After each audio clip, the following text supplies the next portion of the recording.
What if the first time you laid eyes on your soul's true counterpart, you felt an uncontrollable surge of hunger rather than love, like tasting lightning on your tongue, knowing full well it could kill you? Serafina Vale never imagined she could crave danger so desperately. Yet here she was, heart thundering in her chest, on the cusp of an event she should have avoided, about to risk her entire existence for a single shot at vengeance. Lucian Thorne had picked the worst possible moment to betray her, and fate had chosen the cruelest way to break her heart. She was supposed to be his mate. Wasn't that the secret promise whispered in his eyes once upon a time? Now the entire winter solstice gathering loomed before her, a swirl of murmured voices echoing off ancient stone walls. For centuries these gatherings had bound werewolf society in both tradition and power. And Lucian, with his discerning smile and cunning charm, had shattered her innocence by flaunting his infidelity so publicly that the entire pack seemed to know before she did. So Serafina decided to join this clandestine meeting of the most prestigious werewolf families, not as a guest, but as something far more dangerous. A woman scorned, armed with a singular focus. She didn't even remember quite how she got in. Could have been a falsified invitation slipped into her hand by someone in the shadows. Could have been a coded text message from an old friend who felt sorry for her. All she knew was that the embossed crest, shaped like a half-moon dripping silver, had felt simultaneously like poison and promise in her hand. Stepping into the cavernous hall, Serafina realized how late she'd arrived. The ceremony, the first official convening, must have begun minutes ago. Perfect. She had no desire to watch flowery introductions or long-winded speeches about the significance of their ancestors. She wanted to strike when everyone was at their most confident, their guard down. Tall, forbidding pillars lined the perimeter of the hall, each carved with swirling lunar motifs and glyphs that shimmered faintly in the torchlight. A hush fell over the crowd as someone at the center made a dramatic gesture with his arms, robe billowing around him like dark smoke. She recognized him instantly. Lucian. He stood on a raised dais surrounded by elders, half of them wearing ceremonial attire and half in modern suits, bridging centuries of tradition. As he spoke, his voice rich and resonant, Serafina's pulse hammered with such force she could barely process the words. He was explaining something about alliances, about forging a united front. The usual pack politics dripped from his lips, artful and practiced. She inched closer, weaving through the throng of bodies. Those near the dais seemed enraptured by Lucian's every syllable. He had always been good at commanding attention, something she'd once admired, until she realized just how easily that charm could be turned against her. "My friends," Lucian said, lifting a hand to emphasize the next point, "this is our time to usher in a new era, free from petty rivalries and ancient grudges." Rage coiled in Serafina's chest at the hypocrisy. A new era? One where he strung along unsuspecting hearts for his personal amusement. She almost snorted out loud, but she held her composure, channeling her fury into silent steps that drew her closer to the dais. No one stopped her. Everyone was too transfixed by the self-proclaimed visionary in front. "Serafina," a familiar voice hissed, gripping her elbow. She spun around to see Kieran, an old friend from the neighboring pack. He looked pale, eyes darting as if to find the quickest escape route from the conversation. "What are you doing here? If Lucian sees..." "He'll see," she said, cutting him off. "That's the point." Kieran squeezed her arm tighter. "Look, I get it. He hurt you. But these people," he glanced at the watchers arrayed around them, apparently unaffected by anything that wasn't Lucian. "They're not here for personal vendettas. This is bigger than you, bigger than him." Serafina forced a small, tight smile. "Kieran, everything is personal when it comes to him. Now let go." Before Kieran could protest, she slipped from his hold and continued wading through the crowd. All around, hushed conversations swelled and receded like the tide. A few glances slid her way. A handful of guests recognized her from prior gatherings, back when she'd been Lucian's presumed mate. They all wore varying degrees of pity or disapproval. She ignored them. The dais was only a few paces away now. Up close, Lucian looked immaculate, wearing a finely tailored black shirt accented with silver filigree that matched his gilded eyes. Yes, he was as compellingly handsome as ever. But she also remembered how that same mouth, capable of delivering such elegant speeches, had told her she was too clingy, too emotional, too naive moments before he vanished to pursue the next entertainment. A swirl of tension, a shift in the air, made her skin prickle. Her senses, sharpened by werewolf instincts, detected a new presence somewhere behind her. It wasn't Kieran. It felt older, more powerful, like the hush before a thunderstorm. But she didn't turn around. "Not yet." Lucian's voice rang out. If we can combine our resources, unify our packs. He broke off, noticing Serafina at last. Their eyes locked. Surprise flickered across his face like a struck match, followed by a flicker of weariness. She gave him a polite little nod as if to say, "Yes, I'm here. Go on." He didn't falter for more than a breath before continuing. "We'll secure a future for all." A ripple of polite applause followed. Then an elderly man near Lucian began introducing guests, pack leaders, and heirs of historic bloodlines. Serafina's attention drifted, chest pounding with the mingled heat of anger and something else. That presence behind her was stronger now. She could feel it like an electric field. Her skin tingled, her heart beating too quickly. She risked a glance over her shoulder, then froze. At first, she thought she was looking at a dark statue carved with predatory grace, leaning casually against a pillar. But then it blinked, shifting slightly, and her breath lodged in her throat. He was tall, so tall it seemed impossible for him to blend into the crowd. Broad shoulders, an elegant posture that screamed confidence, tousled black hair framing a face that was all sharp angles and shadows. And his eyes, they were an uncanny hue of cobalt, luminous even in the dim torchlit hall, watching her with an intensity that made her skin ripple. He looked away before she could muster a reaction, folding his arms over his chest like he had no interest in the proceedings. But she sensed he'd been observing her for much longer. That brief eye contact had stolen the air from her lungs, leaving her reeling. Who is he? She turned back to face the dais, the world spinning a notch slower. Lucian was stepping down, finishing his speech. The elders began murmuring among themselves as a second figure took the stage to address a smaller administrative matter. Boring standard talk, territorial boundaries, cooperation treaties, and upcoming solstice rituals. As soon as she realized no one cared if she stayed or left, Serafina angled sideways, slipping out through a side arch into a corridor lined with flickering sconces. She needed a moment to breathe, to regain the composure that had splintered upon seeing Lucian's face and that strange man's equally unnerving gaze. She told herself this was good.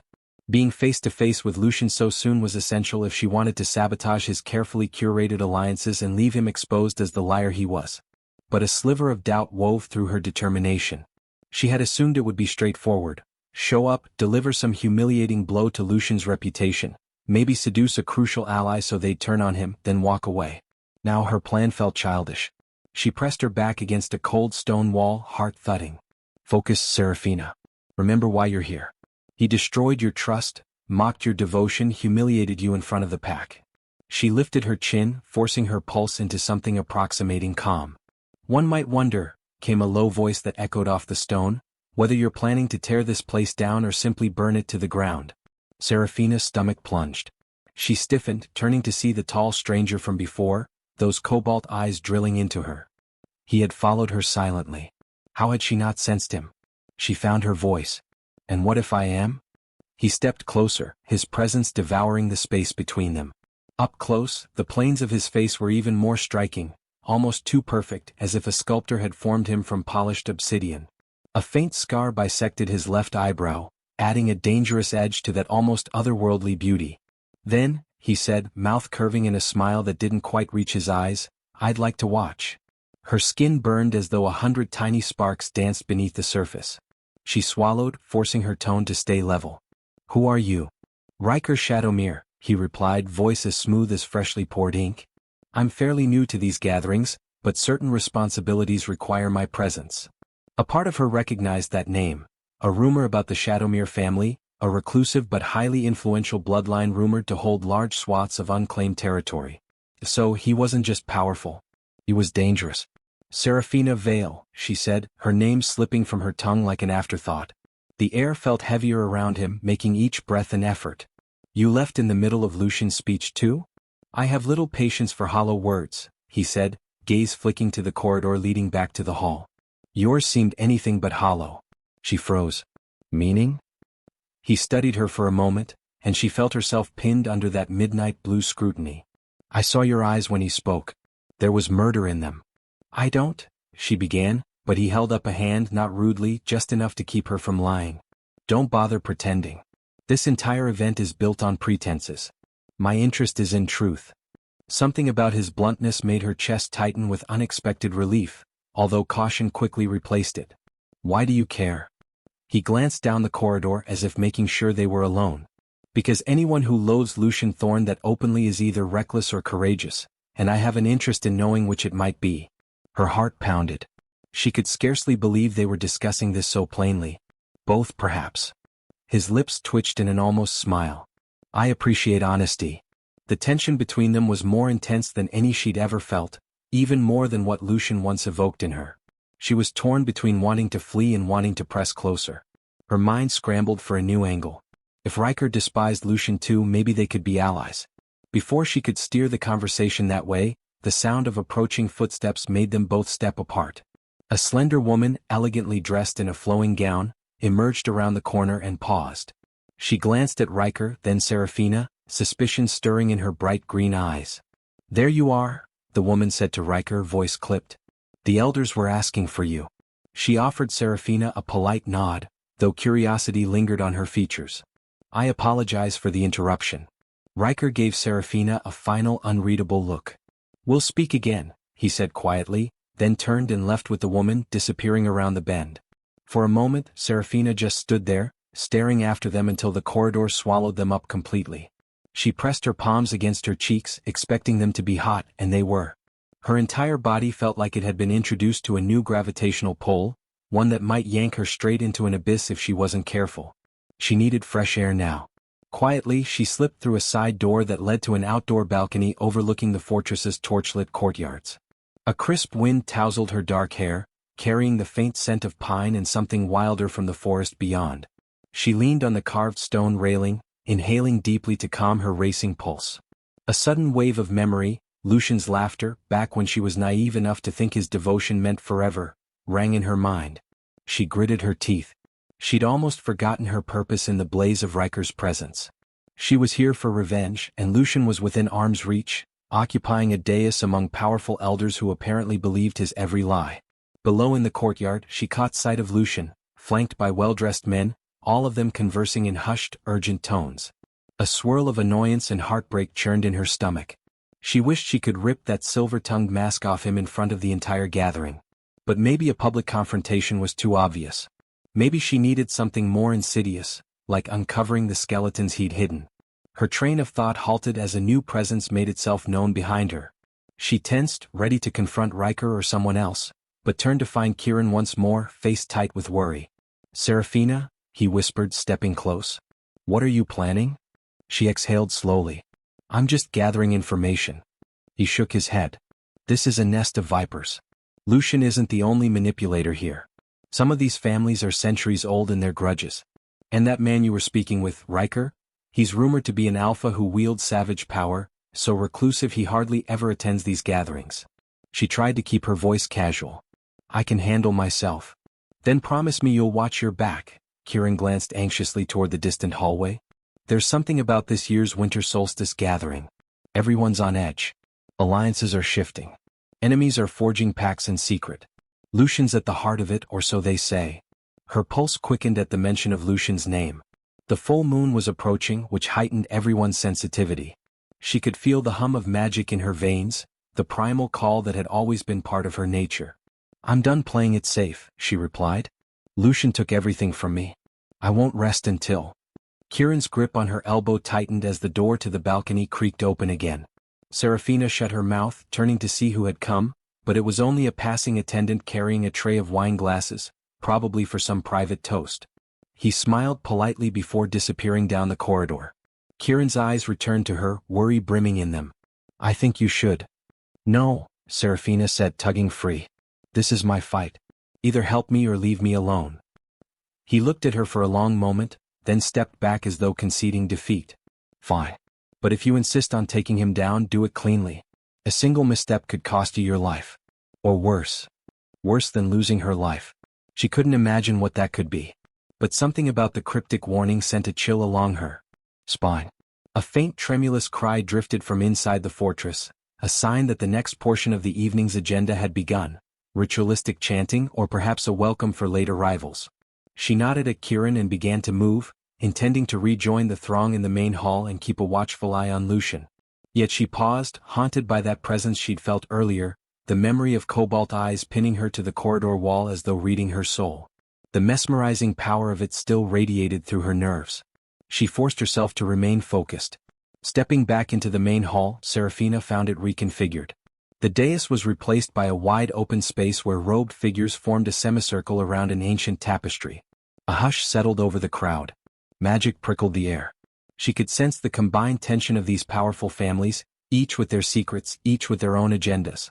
The robed figures began chanting in an archaic dialect she recognized from old texts, something about the moon's blessing, about forging unity in these dark times. Serafina felt a subtle pull from deep within her, the werewolf part of her that responded to ritual and tradition. She fought the stirring in her blood. Half a room away, Lucian gazed on the ceremony with rapt intensity, though she was sure it was an act. She didn't see Riker among the watchers. A wave of disappointment and an odd sense of relief coursed through her, so ridiculous that she felt anything regarding him at all. She should focus. Elders stepped forward one at a time, reciting the pledges of their respective pacts. The watchers clapped politely after each vow, another piece of theatrical unity. Serafina waited, heart throbbing in her chest, for the moment Lucian might speak again. If he took the stage, maybe she could create a scene or slip him a barbed comment that would sow doubt in these important circles. Her mind spun possible lines of attack. She felt a flicker of guilt. Would humiliating Lucian help her heal, or would it deepen her scars? The answer eluded her. She sensed movement from her right. Kieran was gone. Instead, a tall silhouette stepped into the periphery of her vision. Riker. His posture was regal as he joined the circle, eyes scanning the robed elders as though already bored. Then, as though compelled, he glanced in her direction. Once more her breath caught. He offered the faintest nod. Or was it a challenge? She couldn't decide. She felt drawn to him by a force that was both terrifying and magnetic. Then a hush rippled through the hall, and Lucian moved toward the center again. This year's gathering, he began, voice resonant, brings us closer to a true alliance, one that will shape the future of our kind. He extended his arms, beckoning someone from the edge of the circle, a woman in a silky black gown with silver embroidery. She approached him, radiating a dangerous, self-assured air. This must be a new ally he'd charmed. Serafina's stomach twisted. The woman set her hand on Lucian's forearm, eyes glittering with cunning. Serafina's nails bit into her palms. She forced herself to remain silent, to watch. What was this new partnership he was forging? More importantly, how could she exploit it? She glanced around the hall, noticing many watchers wearing carefully neutral expressions. Did they approve of Lucian's boldness or fear it? His voice rolled on, addressing the woman. Perhaps you'll share your vision for the future. He stepped aside, letting her take center stage. She spoke, her tone darkly seductive, about territory expansions, about forging a deeper unity that required total compliance. As Serafina listened, she felt a stab of recognition. This woman's rhetoric echoed rumors about extremist factions seeking to break centuries-old treaties. Something about the thirst for conquest shimmered in her words. A hush fell, half admiration, half anxiety.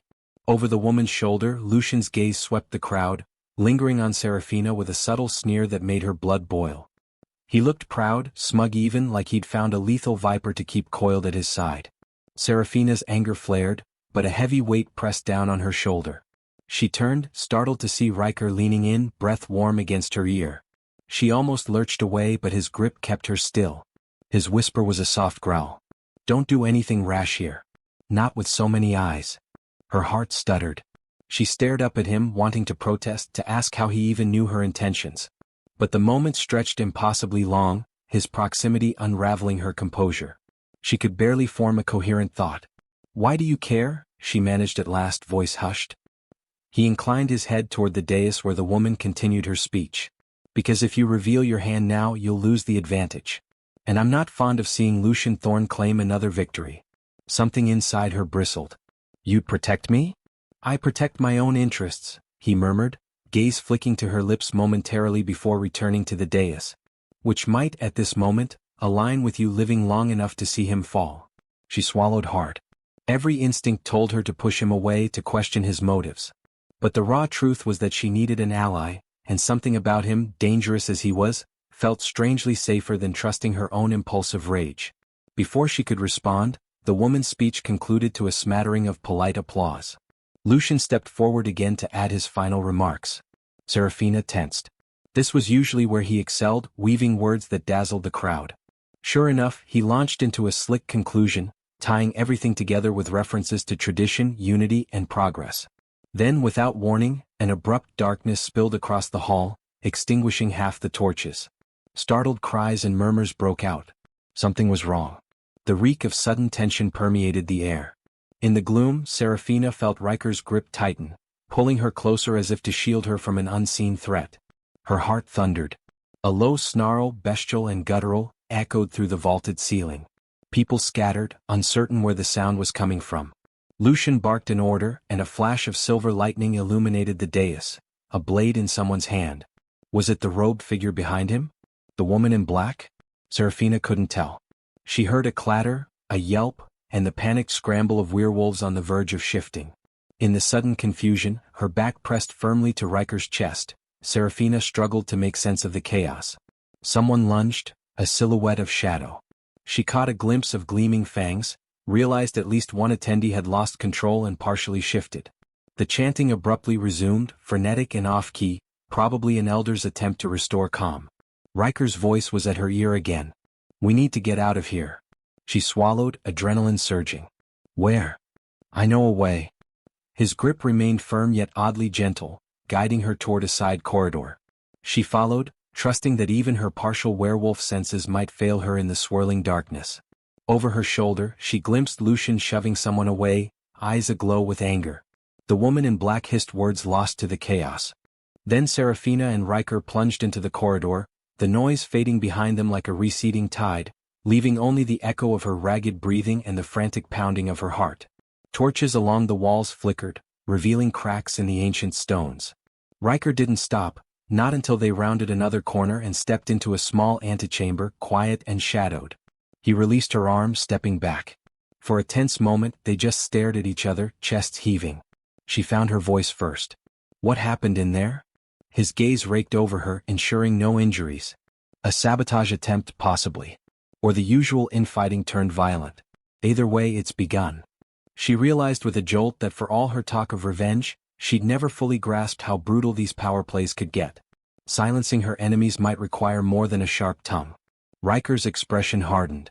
This is only the first night of the gathering. If tensions are this high now, the next nights will be far worse. Serafina let out a shaky breath.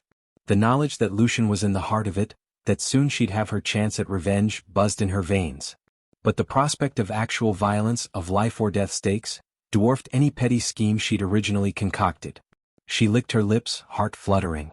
"Why are you helping me?" A shadow flickered across his face.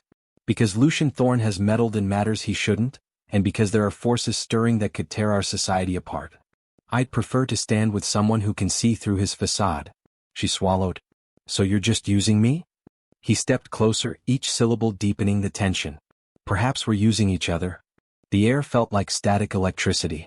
Her instincts told her to lean closer and run away at the same time. Before she could parse the conflicting urges, the echo of another distant snarl resonated, reminding them that the hall wasn't safe. Riker glanced at the door, jaw tight. "We can talk again soon. For now, stay low. Don't do anything rash."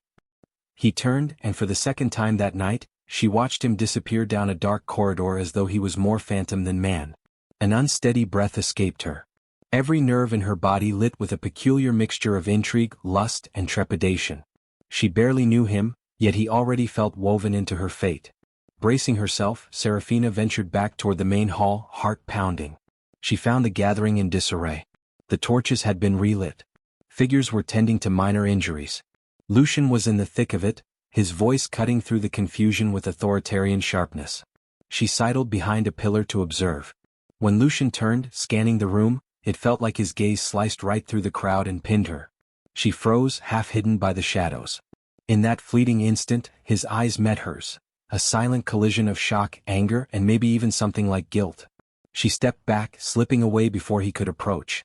That single glance told her all she needed. Lucian recognized her. He knew she was here. A swirl of triumph flickered in her chest. Fine. Let him know. Let him wonder what she planned. After all, the winter solstice gathering had only just begun, and the game was far from over. Beautiful soul, if Serafina's fire has ignited something within you, if you felt the electric pull between danger and desire, then don't let this story slip through your fingers like smoke. Subscribe now, Because what awaits in the shadows will test everything she believes about love, loyalty, and revenge. The bloodshed has only begun, and the mysterious Riker Shadowmere holds secrets that could either save her or destroy her completely. Will she choose vengeance or something far more dangerous? Hit that subscribe button, and let's descend together into the crimson darkness where betrayal bleeds into passion, and every choice could be her last. Chapter 2. She exited through another archway into a corridor thick with the smell of old stone and fresh tension, footfalls echoing in the hush. Her mind buzzed with adrenaline, but a ferocious yearning burned at her core, both for revenge on Lucian and for another encounter with the mysterious Riker Shadowmere. She felt as though the night had jolted her awake from a long, apathetic slumber. Behind her, the final echoes of a strangled cry resounded in the great hall, abruptly cut off by a slamming door. Whatever had just transpired marked a new beginning for them all, forging a path paved with secrets and thirsting for blood. Serafina felt the air shift, a breeze from somewhere deeper in the fortress. It ruffled her hair, sent a ripple of goosebumps down her arms. She inhaled, letting that crisp night air fill her lungs. Beneath the heady dread that hung over the gathering, a rebellious spark flickered, desire for freedom, for retribution, for the fierce rush that came from dancing along the edge of danger. And just like that, as if to confirm her darkest suspicions, the corridor's torches flickered out, plunging her into near blackness. She fought a spasm of panic. Then from the darkness came a low voice, not quite human, laden with predatory intent. "Serafina, is that you?" Her heart seized, every sense on high alert. She recognized that voice, had once found solace in it. Now it sounded like the promise of a nightmare. She took a step back. "Lucian." Silence followed, thick as tar, until his soft chuckle filled the void. "You shouldn't have come, darling. Now there's no going back." She felt his presence encroach, could sense the shift in temperature as he drew closer. Her pulse thundered. Was she ready for this confrontation? Was it too soon? Yet a sliver of savage glee coiled in her gut. She wasn't the same woman he'd left behind. So she lifted her chin, heart hammering, and prepared to face the man who'd shattered her world, completely unaware of the deeper conspiracies about to ensnare them both. When she finally opened her mouth to speak, he was close enough that she caught the faint scent of his cologne. Her lips parted, but a vicious crash erupted from somewhere in the fortress, followed by a guttural roar that made the walls tremble. Lucian's eyes darted toward the noise, and Serafina seized that second of distraction to slip away into the pitch-black corridor, pulse rattling in her throat. He didn't follow, or if he did, she couldn't hear his footsteps over the pounding in her ears. Another roar echoed, now joined by shouts and the distinct clang of metal. Chaos was erupting again, thick and violent in the atmosphere. She veered down a side passage that led to an exterior courtyard, the moon's pale glow illuminating a path of shattered stone columns and drifting leaves. She stumbled to a halt, breath ragged. The howling wind carried the faintest scent of wild magic, a reminder that the full moon was almost upon them. She glanced back at the looming fortress behind her, heart lodged in her throat. Two silhouettes darted across the courtyard, engaged in some savage struggle. She couldn't identify them. Her night vision wasn't that sharp. One crashed into a pillar, splintering stone. A furious snarl rent the air. Then silence as both shadows melted into the opposite archway. Her mind raced. Lucian, Riker, the strange woman in black, a sabotage attempt. Too many questions, not enough answers. She had only one certainty. Her plan for a simple, clean revenge was a naive fantasy. Something bigger and deadlier was in motion. Should she run? No. A primal instinct deep in her werewolf nature told her she couldn't. A chance to unravel Lucian's illusions lay here, entwined with these new dangers, and with Riker, who had stared at her like a man possessed. Slowly, Serafina stepped away from the courtyard, heading deeper into the labyrinthine corridors to find some vantage point, to see if Lucian was injured or if Riker had reappeared. Every cell in her body buzzed with fear, with exhilaration. She didn't notice she was trembling until she reached another grand doorway flung wide open, leading to an abandoned library. The hush inside was immediate, a calm after the storm of roars and shouts. Tapestries of moon cycles lined the walls, and a single window let in threads of silver luminescence. In that feeble light, she caught sight of her reflection in a polished steel plaque, her dark hair tousled, eyes wild, lips parted. A sense of wonder crept in. This was madness, yes, but she'd never felt more alive. That's when a hand clamped around her mouth from behind, yanking her backward against a solid, muscular form. She let out a muffled cry, eyes going wide as her feet left the floor. A warm breath grazed her ear. Not a sound, came a harsh whisper dangerously close to a growl. Her heart thundered so violently it drowned out all rational thought. She tried to twist free but the grip held firm. Whoever held her was inhumanly strong. Her mind spun with possibilities. Lucian's thug, one of the extremist wolves. She bit down hard on the palm over her mouth, tasting blood. A curse hissed in her ear.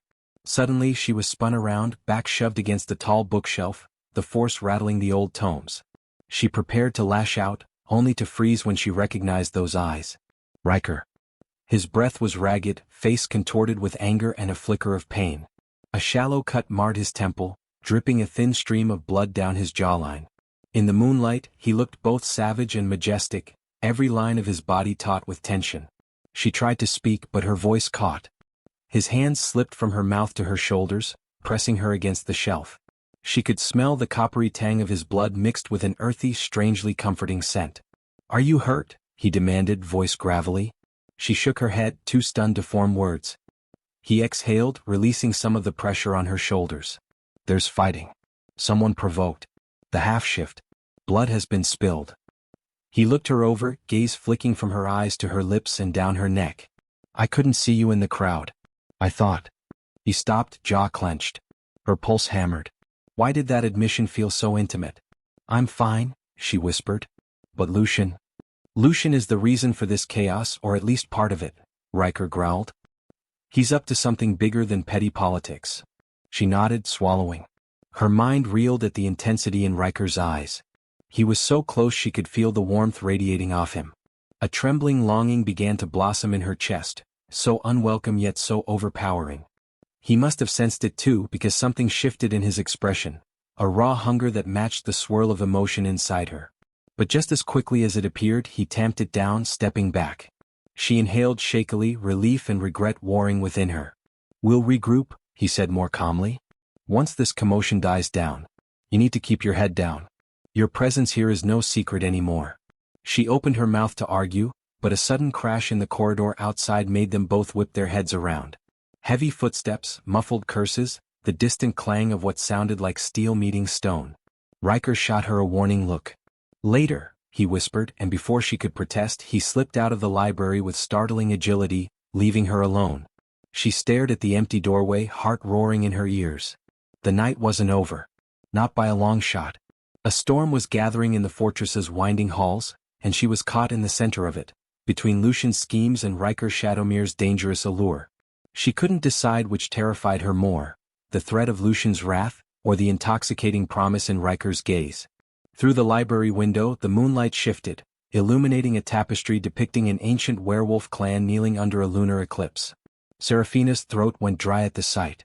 The robed wolves in the tapestry bore expressions of reverence and fear, as though surrendering to a force beyond comprehension. A hush fell in the corridors outside, an eerie stillness that made her heart hammer even harder. Without warning, voices erupted again, someone yelling for backup, footsteps pounding on stone. Seraphina pressed herself against the shelf, a thousand possibilities swirling in her mind.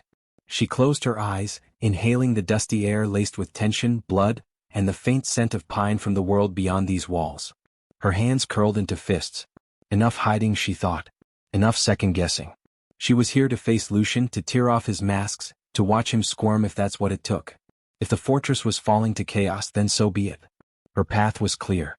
But the heavy library doors abruptly slammed shut from the outside, plunging the room into near darkness. She spun around, hearing the distinct sound of a bolt sliding into place. Locked in. Her heart jumped into her throat. She rushed to the door, yanking on the handle. It didn't budge.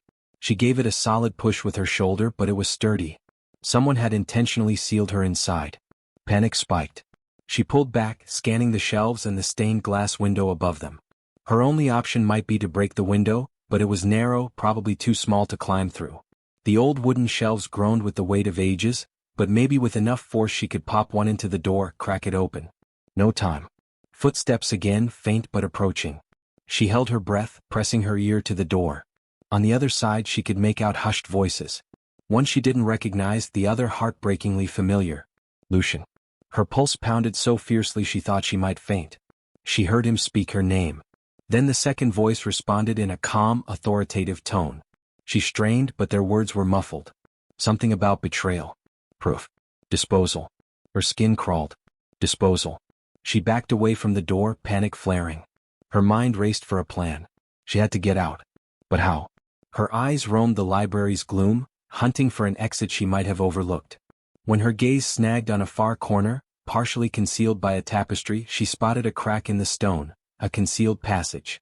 Wasting no time, she sprinted across the room. Sure enough, hidden behind the tapestry's folds, the wall seemed to have a narrow opening, an old servant's passage maybe.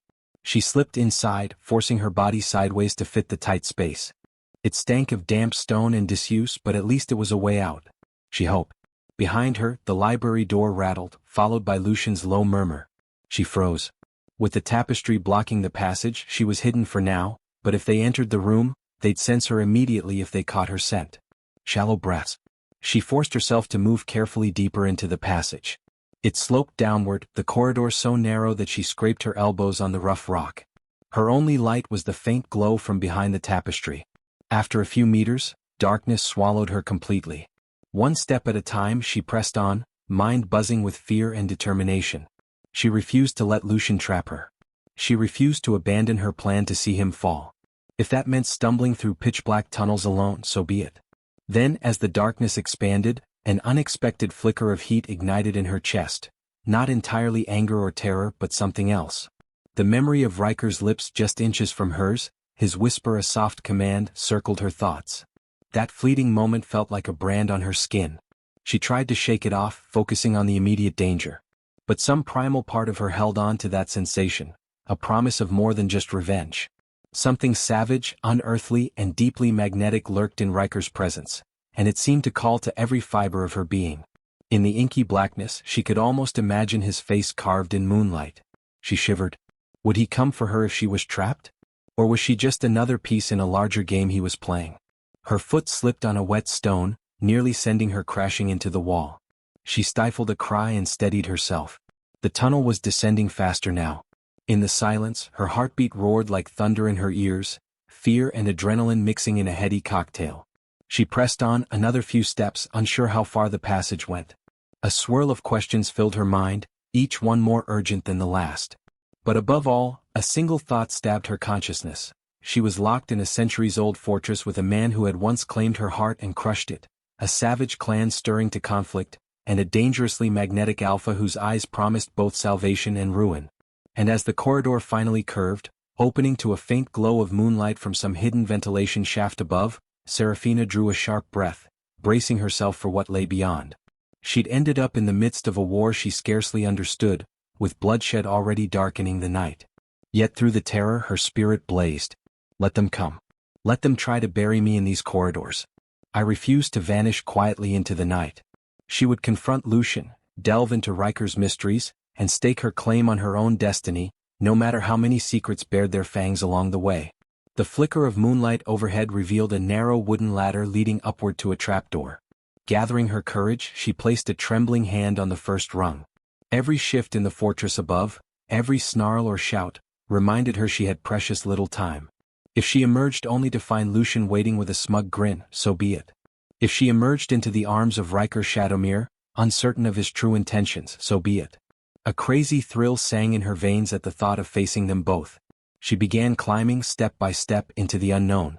The trapdoor overhead was sealed, but she could hear the muffled chaos beyond.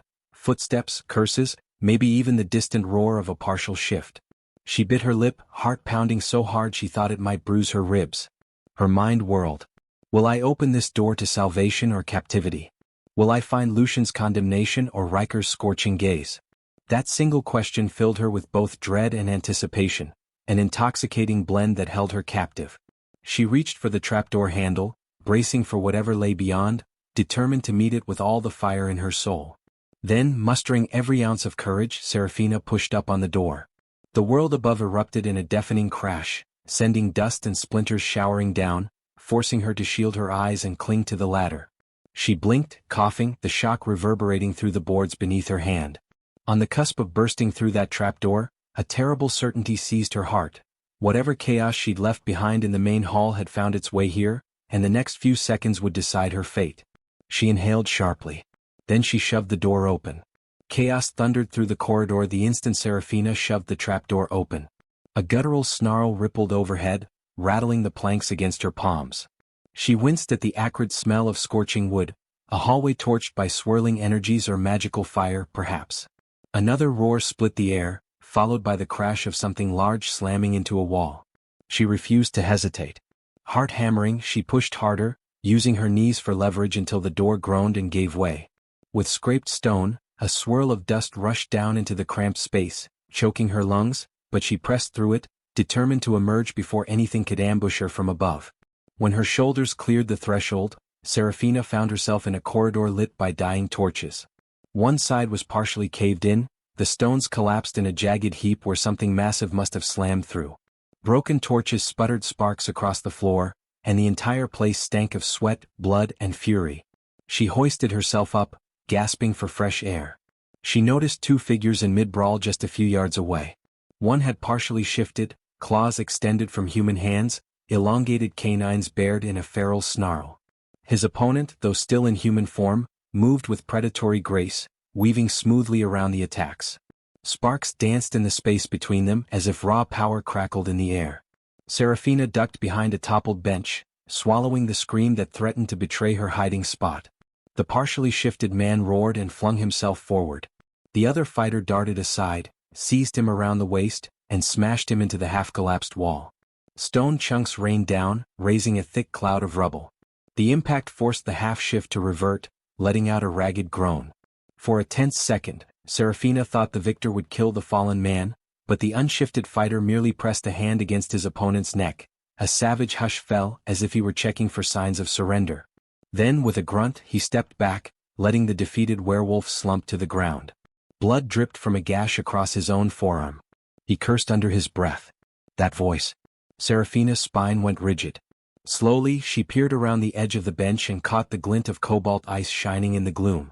Riker. Even battered and bloodied, he held himself with lethal poise. She felt relief spike through her. He was alive and he'd clearly been fighting off some attacker. She drew in a breath, preparing to step out, but paused as he turned sharply, scanning the corridor. Her heart pounded. She worried he'd detect her and mistake her for another enemy. Yet some secret part of her longed to reveal herself, for reasons even she couldn't articulate. A strangled cough escaped the downed man.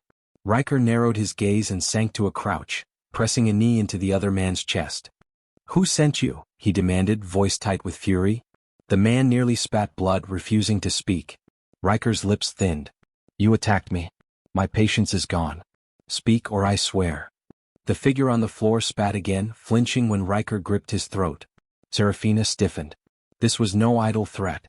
She sensed the primal beast in Riker, caged but quivering at the edges, ready to tear free. It was frightening, and yet part of her recognized that darkness within herself. She shifted her weight, sending a shard of rubble clattering across the floor. Riker's head whipped around, eyes locking onto her in an instant. His pupils flared, fists tightening. She pushed herself up slowly, raising her hands in a show of surrender. "It's me," she whispered, voice echoing in the battered corridor. His shoulders relaxed a fraction. She stepped over the broken bench, ignoring the trembling in her legs. Every inch of her wanted to bolt the other way, but she forced herself to approach. Dust settled around them, coating her hair and clothes in a fine gray film.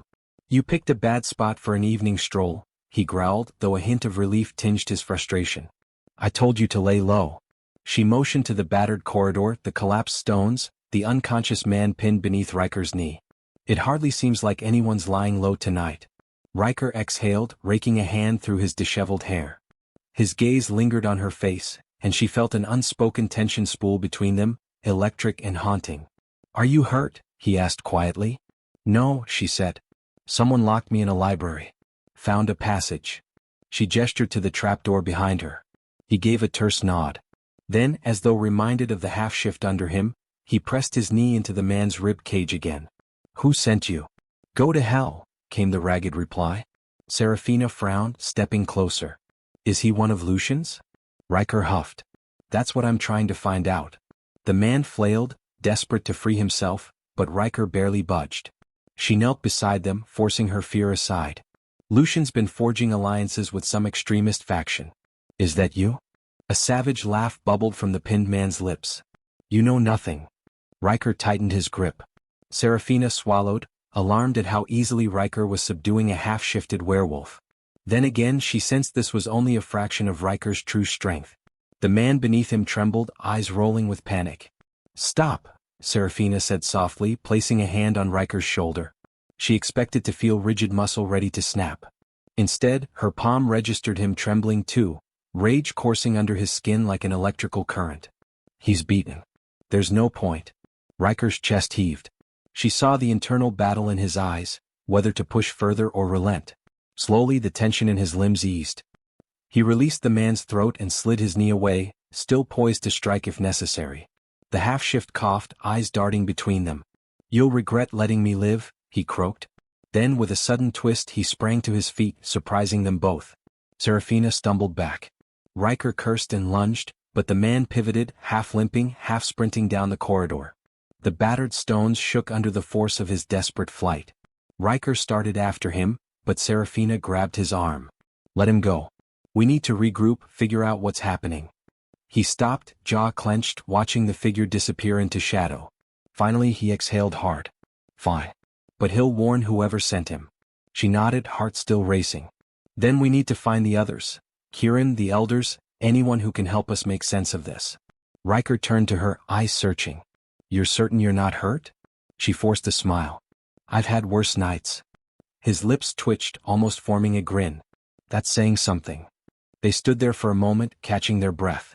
Around them, the fortress groaned with distant conflicts. Serafina felt the weight of everything pressing down: Lucian's betrayal, the mysterious woman in black, the sudden violence erupting in every corner. But most of all she felt the magnetic pull toward Riker, this enigmatic alpha who seemed to appear whenever she needed him most. "Come on," he said, gesturing down the corridor. "We should check the courtyard. Last I heard they were gathering captives there." Her stomach dropped. "Captives?" He nodded grimly. "Lucian's making his move. This isn't just chaos, it's a coordinated takeover." She clenched her fists, fury rising. "Then we stop him." "Together," Riker agreed. They moved through the ruined corridors, side by side, each step echoing with purpose. Serafina's mind raced with possibilities, but one thought burned brightest: she would not let Lucian win. Not after everything he'd done. And with Riker at her side, maybe, just maybe, they had a chance. The distant sound of shouting grew louder as they approached the courtyard. Serafina steeled herself, knowing that whatever they found there would change everything. She glanced at Riker, finding strength in his unwavering gaze. He gave her a slight nod, a silent promise. "We face this together." Then they stepped into the torchlit night, ready to confront the darkness head-on. The courtyard sprawled before them, ringed by flickering torches that cast dancing shadows across the ancient stones. Serafina's breath caught as she took in the scene. Dozens of werewolves knelt in rows, hands bound, guarded by armed figures in dark cloaks. Some of the captives bore fresh wounds, others stared defiantly forward. At the center, on a hastily constructed platform, stood Lucian.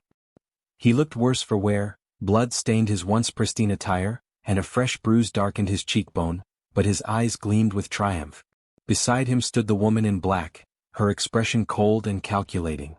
Serafina's hands curled into fists. "We have to do something." Riker scanned the perimeter, counting guards, assessing escape routes. "There are too many. A direct assault would be suicide." "Then what do we do?" Her voice cracked with desperation. He turned to her, eyes intense. "We find their weakness. Every plan has one." Before she could respond, Lucian's voice rang out across the courtyard.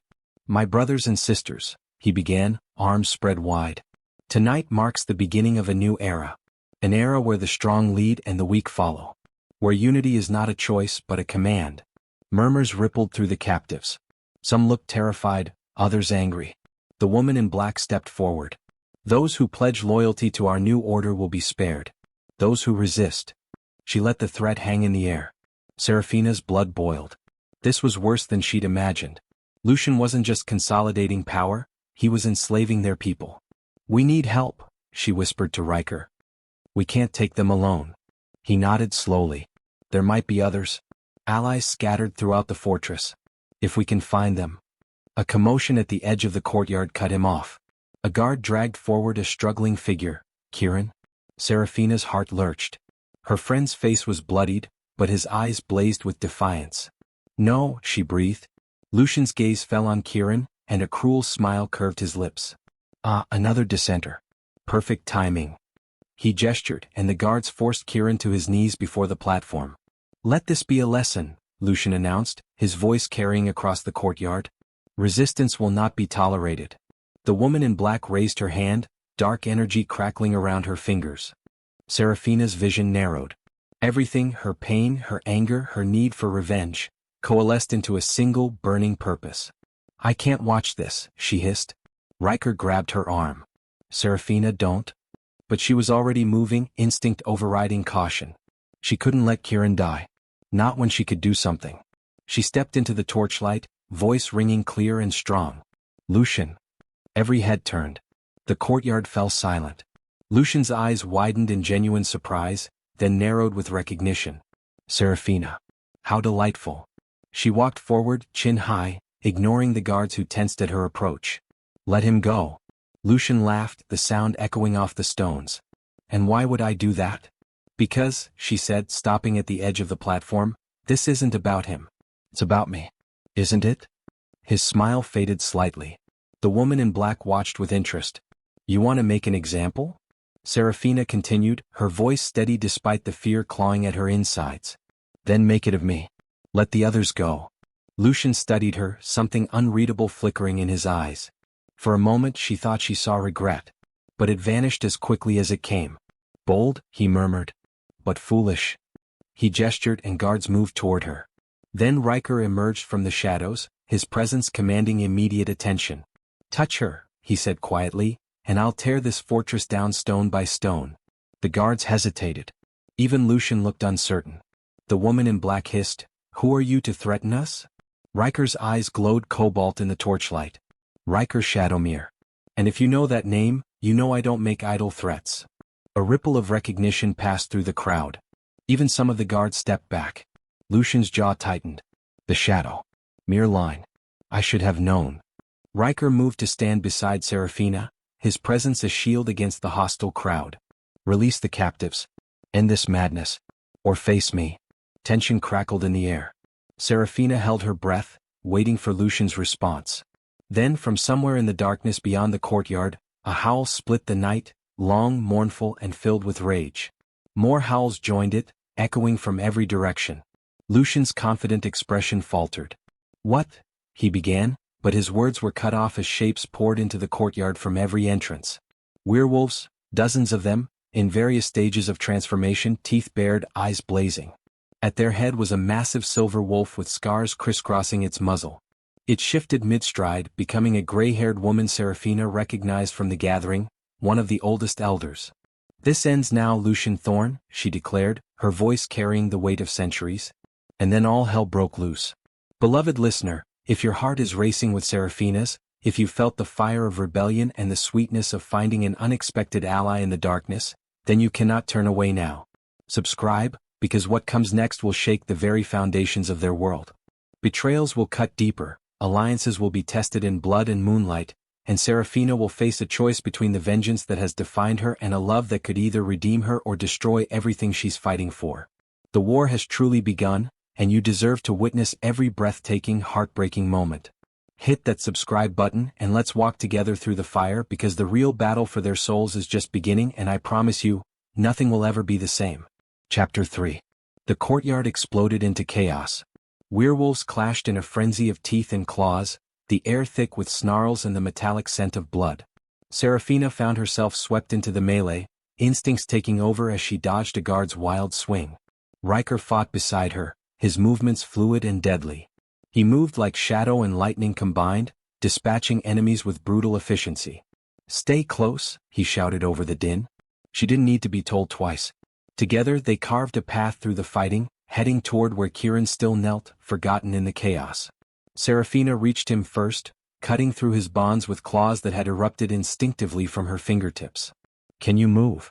Kieran nodded, wincing as he stood. "I can fight." "Then fight," Riker said, tossing him a fallen guard's blade. The three of them formed a tight unit, watching each other's backs as the battle raged around them. Seraphina caught glimpses of Lucian and the woman in black retreating toward the fortress's inner keep, guarded by a corps of loyal fighters. "They're escaping," she shouted. Riker's eyes tracked them. "Let them go. We need to secure the courtyard first." But Serafina's blood sang with the need for confrontation. After everything Lucian had done, after all the pain and humiliation, she couldn't let him slip away again. "No," she said firmly. "I'm ending this." Before Riker could stop her, she broke away, sprinting after Lucian's retreating form. She heard Riker curse behind her, then his footsteps as he followed. They pursued Lucian and his guards into the fortress's depths, down corridors that grew progressively darker and more ancient. The sounds of battle faded behind them, replaced by the echo of running footsteps and labored breathing. Finally, they emerged into a vast underground chamber, some kind of crypt, judging by the stone sarcophagi that lined the walls. Torches burned in ancient sconces, casting flickering shadows that seemed almost alive. Lucian stood at the far end, the woman in black beside him. Behind them, a dozen guards formed a defensive line. "Serafina," Lucian said, his voice echoing in the cavernous space. "You never could let things go, could you?" She stepped forward, Riker a solid presence at her side. Kieran flanked her other side, sword ready. "You betrayed me," she said, her voice surprisingly steady. "You betrayed all of us. For what? Power?" Lucian's expression hardened. "You wouldn't understand. You've never understood what it takes to lead, to make the hard choices." "Hard choices?" She laughed bitterly. "You call enslaving our own people a hard choice?" "I call it survival," he shot back. "Our kind is dying, Serafina. Scattered, weak, preyed upon by hunters and worse. We need unity, strength.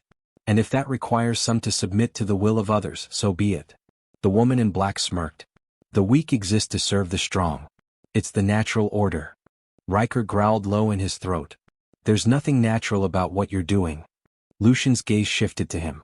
"The Shadowmere line. I wondered when you'd reveal yourself. Tell me, Riker, what's your stake in this?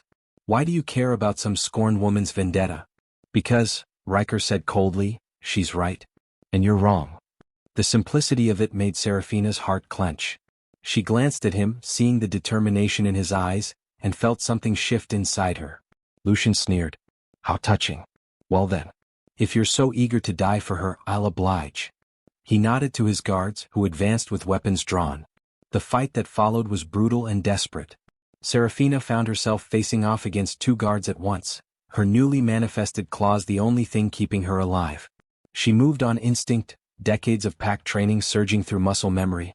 Beside her, Riker was a whirlwind of controlled violence.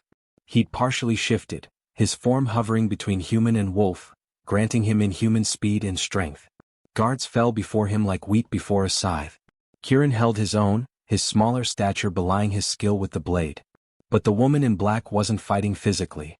She stood back, hands weaving complex patterns in the air, dark energy building around her. "Riker!" Serafina shouted in warning.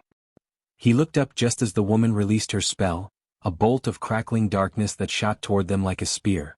Riker shoved Serafina aside, taking the full force of the blast. He flew backward, slamming into a stone pillar with bone-crushing force. "No!" Serafina screamed. Everything seemed to slow. She saw Riker crumple, saw the woman preparing another spell, saw Lucian's triumphant smile. And something inside her snapped. Power surged through her veins, hot, fierce, primal. Her vision went red at the edges. She felt her body shift, bones cracking and reforming, but it was different from a normal transformation. Stronger. More complete. When she opened her eyes, the world had changed. Everything was sharper, clearer. She could smell every individual scent in the chamber, hear every heartbeat. She looked down at her hands and saw they were covered in silver fur, claws like daggers extending from her fingers. "Impossible," the woman in black breathed. "A full transformation without the moon's call." Serafina didn't respond with words. She couldn't, her throat had restructured, vocal cords no longer capable of human speech. But she didn't need words for what came next. She launched herself at the woman with supernatural speed, closing the distance before anyone could react. Her claws raked across the woman's outstretched arms, disrupting the spell forming there. The woman shrieked, stumbling backward. The remaining guards tried to intervene, but Serafina was beyond them now. She moved like liquid lightning, unstoppable and devastating. Within moments, the guards lay broken and bleeding. Only Lucian remained standing. He backed against the far wall, eyes wide with something that might have been fear. "Serafina," he said, holding up his hands. Wait, please. She stalked toward him, every muscle coiled for the killing strike. This was what she'd wanted, wasn't it? To see him broken, terrified, at her mercy. You don't have to do this, Lucian continued, his voice shaking. I'm sorry. For everything. You were right about me. I let ambition poison everything good I had. She paused, claws inches from his throat. Please, he whispered. I know I don't deserve mercy. But for what we once were to each other. A groan from behind her made Serafina's head whip around.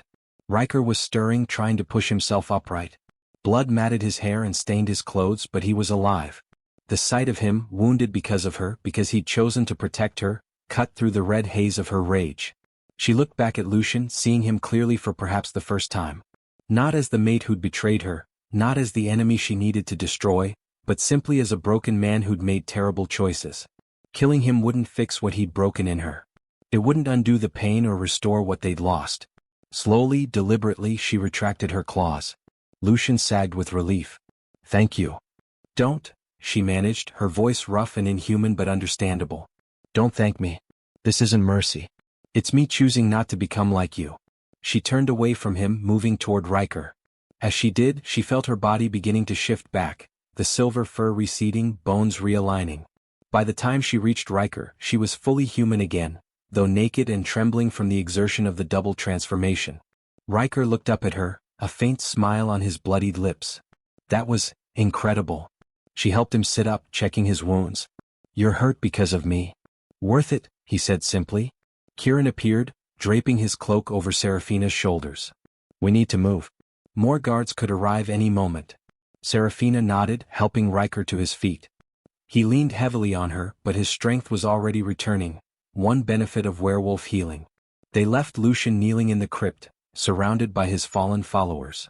As they climbed the stairs back toward the main fortress, Serafina heard him call out behind them. Serafina. I really am sorry. She didn't look back. When they emerged into the courtyard, they found the battle had ended. The elder who'd led the charge, Serafina learned her name was Morven, stood atop the platform where Lucian had made his proclamations. The captives were being freed, their bonds cut away by volunteers. Morven's eyes found Serafina and her companions as they emerged from the fortress. The ancient wolf's gaze was penetrating, seeing far more than surface details. The Thorn heir? Morven asked. Alive? Serafina replied. But defeated. His followers are scattered. Morven nodded slowly. And the sorceress? Wounded. She won't be casting spells for some time. The elder descended from the platform, moving with surprising grace for her apparent age. Up close, Serafina could see the weight of centuries in those silver eyes. You showed mercy, Morven observed. When vengeance was within your grasp. Serafina met her gaze steadily. Vengeance wouldn't have healed what was broken. Wisdom. Hard one, I suspect. Morven turned to address the assembled crowd. Tonight we witnessed both the worst and best of our nature. Tyranny, yes, but also courage. Betrayal, but also loyalty. And mercy, perhaps the rarest gift of all. She paused, letting her words sink in. Lucian Thorn will face judgment for his crimes. But not in blood, not in darkness. He will be tried before a council of all packs, his actions laid bare for all to witness.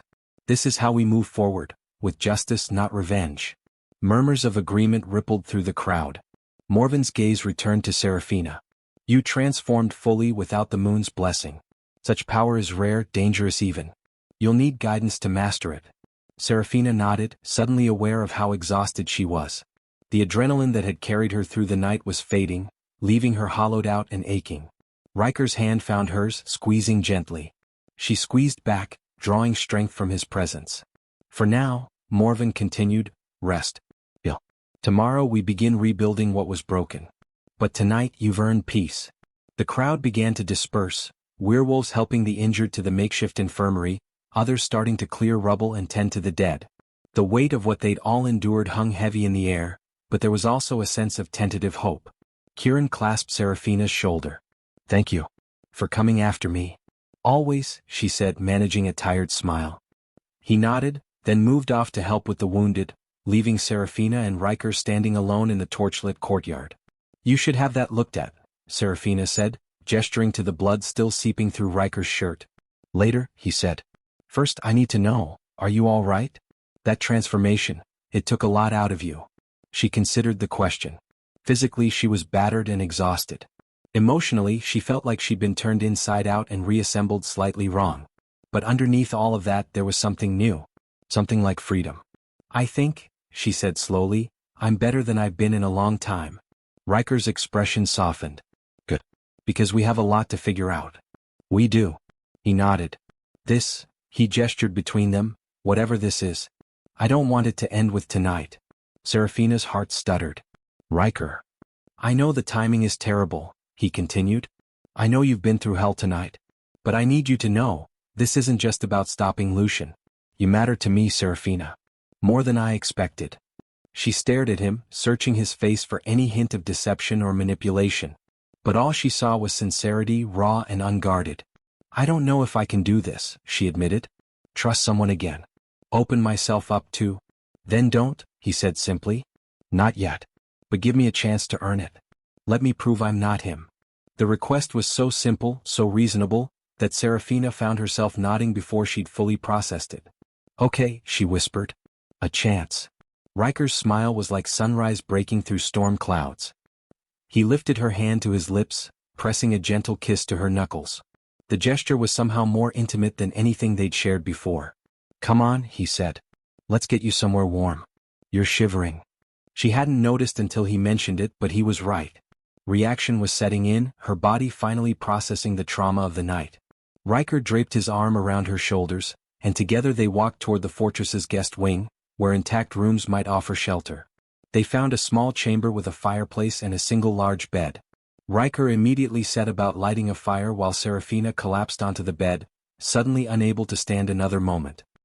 Here, Riker said, returning with a blanket he'd found in a chest. He wrapped it around her shoulders, then sat beside her. Better? Getting there, she murmured.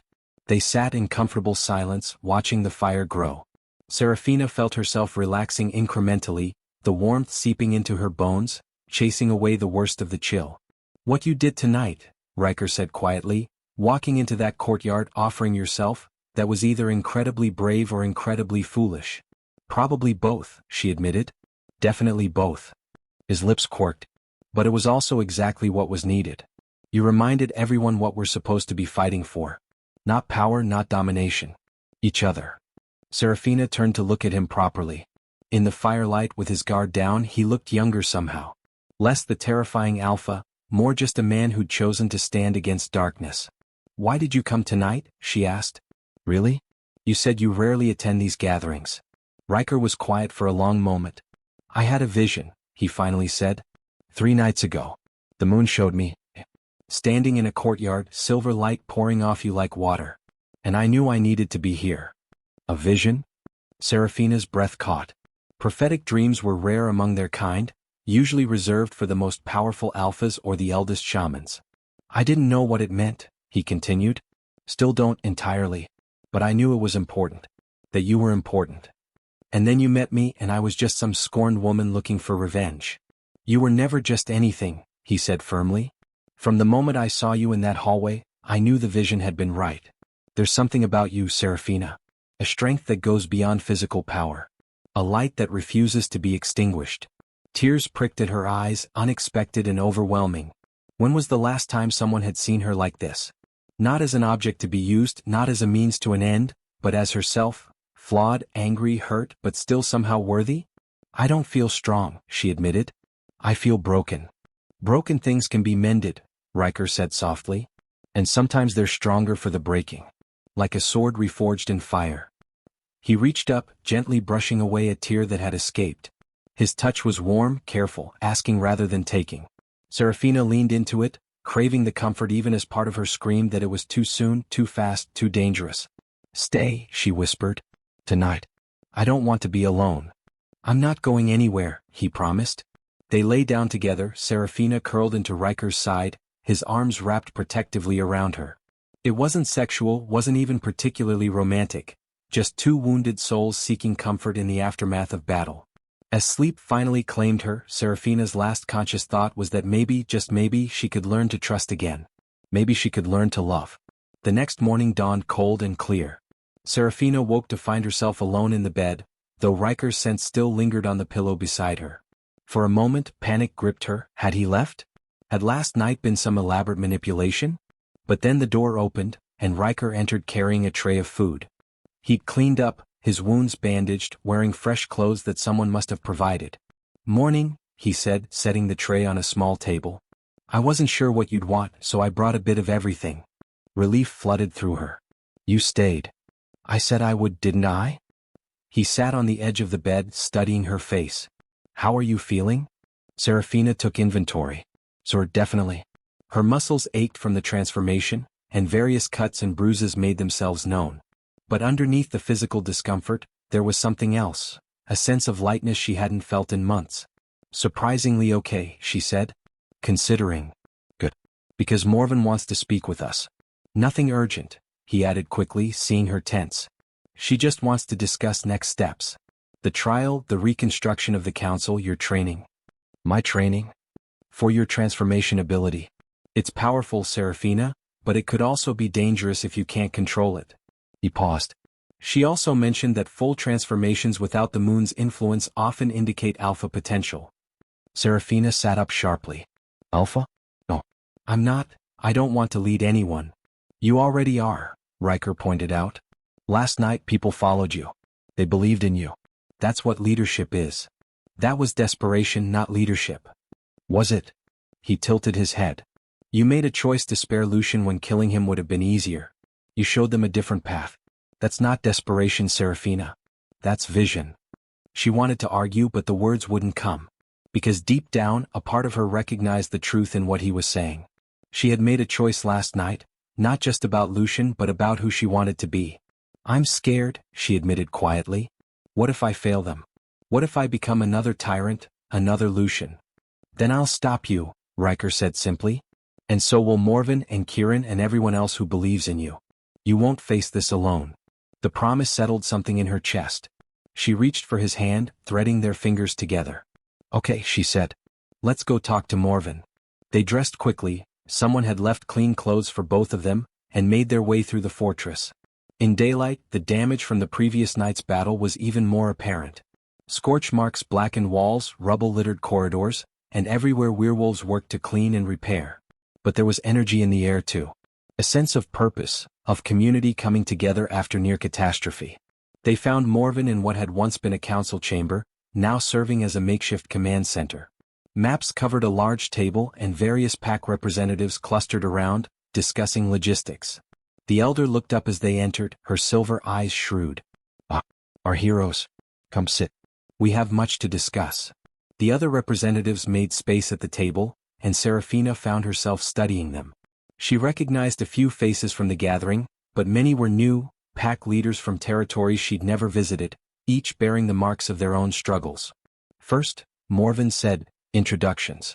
Many of you know Serafina Vale and Riker Shadowmere by reputation, but formal acknowledgement is due. Last night, they led the charge that ended Lucian Thorne's attempted coup." Nods and murmurs of appreciation circled the table. Second, the status of the Thorne situation. Lucian and his remaining loyalists are being held in the Eastern Tower under heavy guard. The sorceress who aided him, we've identified her as Morgana Ashwood, a rogue practitioner, is in similar custody. They will be tried jointly in 3 days' time, once more packs can send representatives. "What about punishment?" asked a grizzled wolf from the Northern Territories. "Surely execution is warranted?" "That will be for the council to decide," Morven said firmly.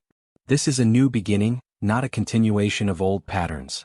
Justice will be served, but it will be transparent, accountable justice." More murmurs, some approving, others uncertain. Third, Morven continued, her gaze finding Serafina, the matter of succession. "The Thorn Pack needs new leadership. Traditionally, that would fall to the next in line, but given the circumstances, we have an opportunity to do things differently." Serafina's stomach dropped. "You can't mean." "I mean that you have proven yourself a natural leader," Morven interrupted. "The Vale line is respected, your actions last night demonstrated both strength and wisdom, and you have the trust of multiple packs. You would be an ideal candidate." "But I'm not even from the Thorn Pack," Serafina protested. "I have no claim." "Claims can be established," said another elder, this one a woman with intricate tattoos covering her arms. Through trial by combat, through marriage, through adoption into the pack structure. There are ways. Or, Riker interjected, we could consider a different model entirely. Joint leadership, perhaps. A council of alphas rather than a single ruler. Morven's eyes gleamed with interest. Elaborate. Lucian's coup succeeded as far as it did because power was too concentrated, Riker explained. If instead we had multiple alphas, each with their own territory and responsibilities, but bound by mutual agreement to serve the greater good. Checks and balances, the tattooed elder breathed. No single point of failure. Exactly.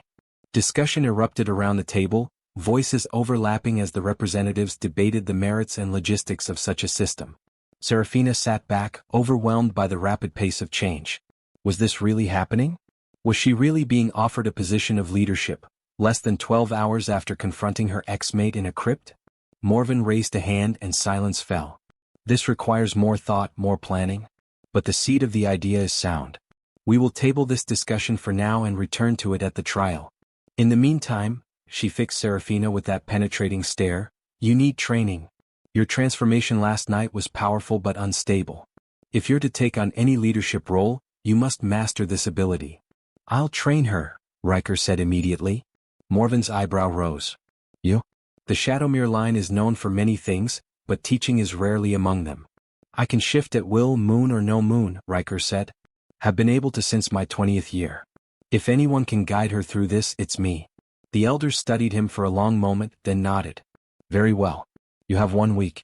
After the trial, we reconvene to discuss the new council structure. Serafina, if you wish to be part of that discussion, you'll need to demonstrate control. Understood, Serafina said, though her mind was reeling. The meeting continued for another hour, covering everything from rebuilding efforts to diplomatic outreach to other supernatural communities.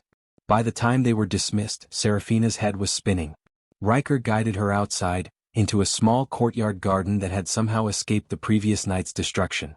They sat on a stone bench, surrounded by winter roses that refused to die despite the cold. That was a lot, Serafina said finally. It was, Riker agreed. Are you having second thoughts?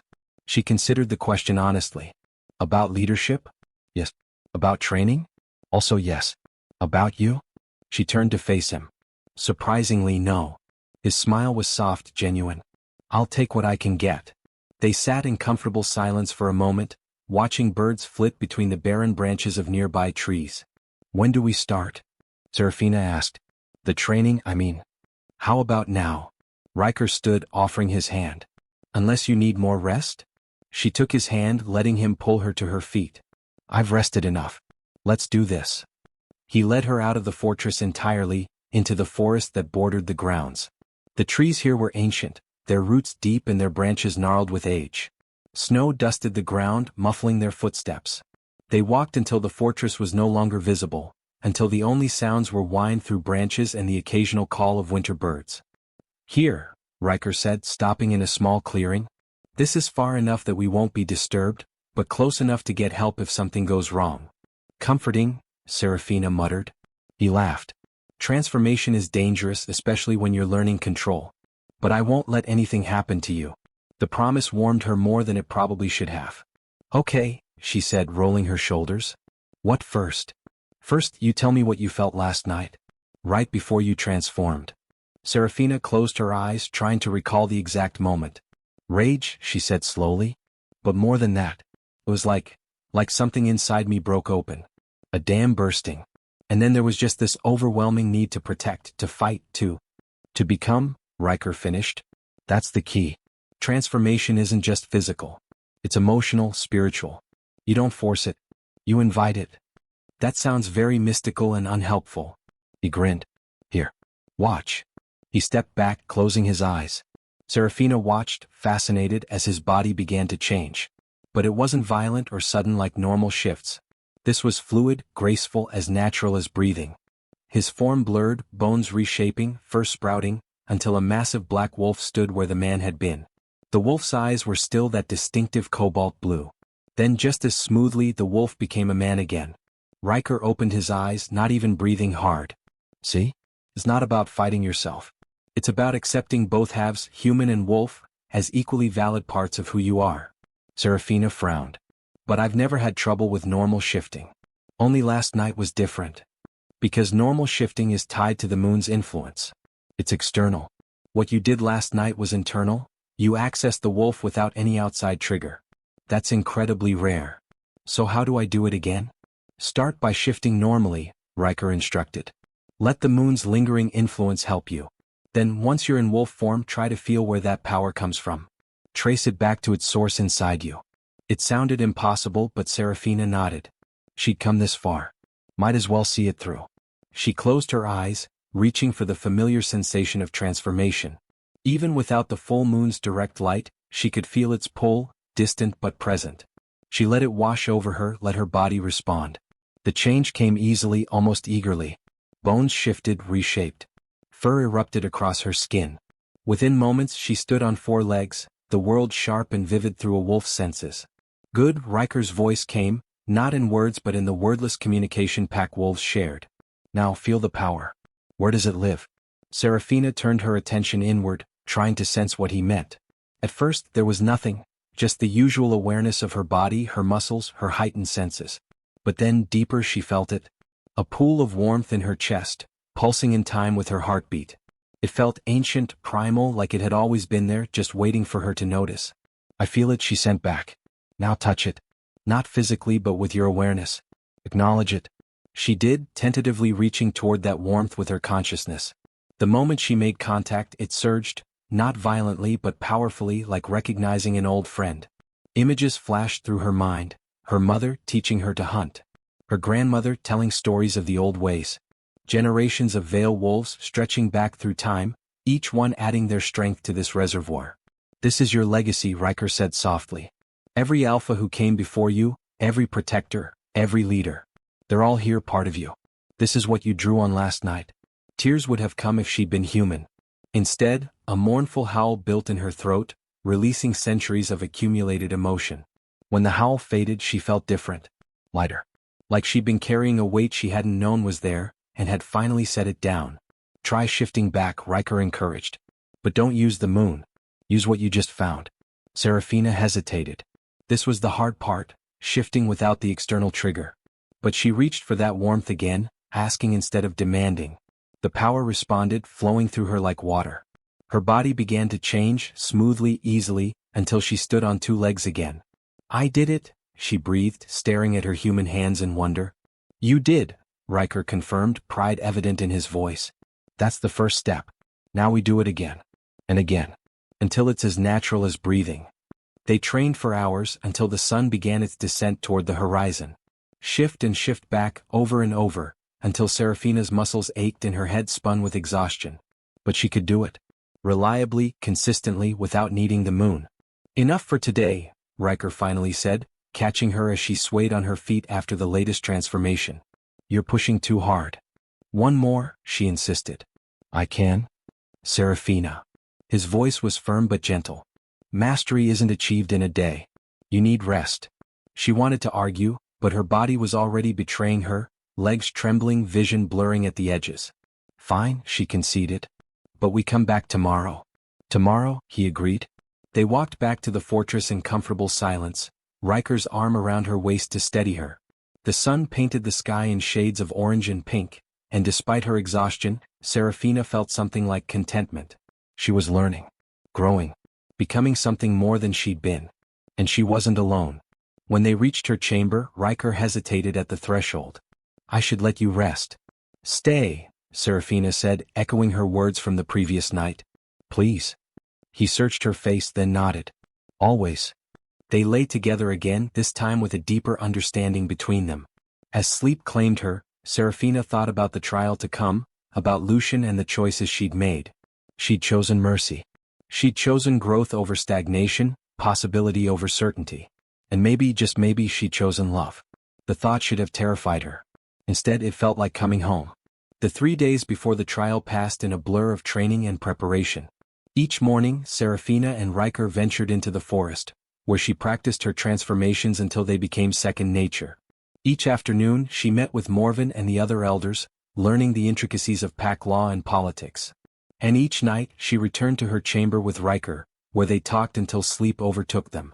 It was during one of these late-night conversations that Serafina finally asked the question that had been nagging at her. "Why me?" she said into the darkness. "Really? There are stronger wolves, more experienced leaders. Why do they all think I should be part of this new council?" Riker was quiet for a moment. "Do you remember what Morven said? About you showing them a different path?" "Yes, but—" "That's why," he interrupted. "Because you chose mercy when vengeance would have been easier. Because you see people not just pieces on a board. Because you understand what it's like to be broken and to heal from it." He rolled over to face her, his eyes catching the moonlight streaming through the window. "Lucian hurt you," he continued. "Badly. And you had every right to destroy him for it. But you didn't. You chose to be better. That's the kind of leader we need, someone who leads with strength tempered by compassion." Serafina felt her throat tighten. "What if I can't live up to that? What if I fail?" "Then you get back up and try again," Riker said simply. "That's all anyone can do." She leaned into him, drawing strength from his solid presence. "Will you be there? When I inevitably stumble?" "Every single time," he promised. "For as long as you'll have me." The words hung in the air between them, weighted with implication. This was becoming something more than alliance, more than friendship. Something that both thrilled and terrified her. "Riker," she began, "I don't know if I'm ready for—" He pressed a finger gently to her lips. "I know. And I'm not asking you to be. Whatever this is between us, we'll figure it out at your pace. No pressure, no expectations. Just possibility. Possibility." The word echoed in her mind, full of promise and uncertainty in equal measure. "Okay," she whispered. "Possibility." He kissed her then, soft and sweet and utterly devastating. When they parted, both were breathless. "Sleep," he murmured against her hair. "Tomorrow is the trial. You need to be sharp." She nodded, already feeling sleep pulling at her. But before she surrendered to it, she said, "Thank you. For everything." "Nothing to thank me for," he said. "This is where I want to be." Those words carried her into dreams, and for the first time in longer than she could remember, they were good dreams. The morning of the trial dawned gray and overcast, as if the sky itself understood the weight of what was to come.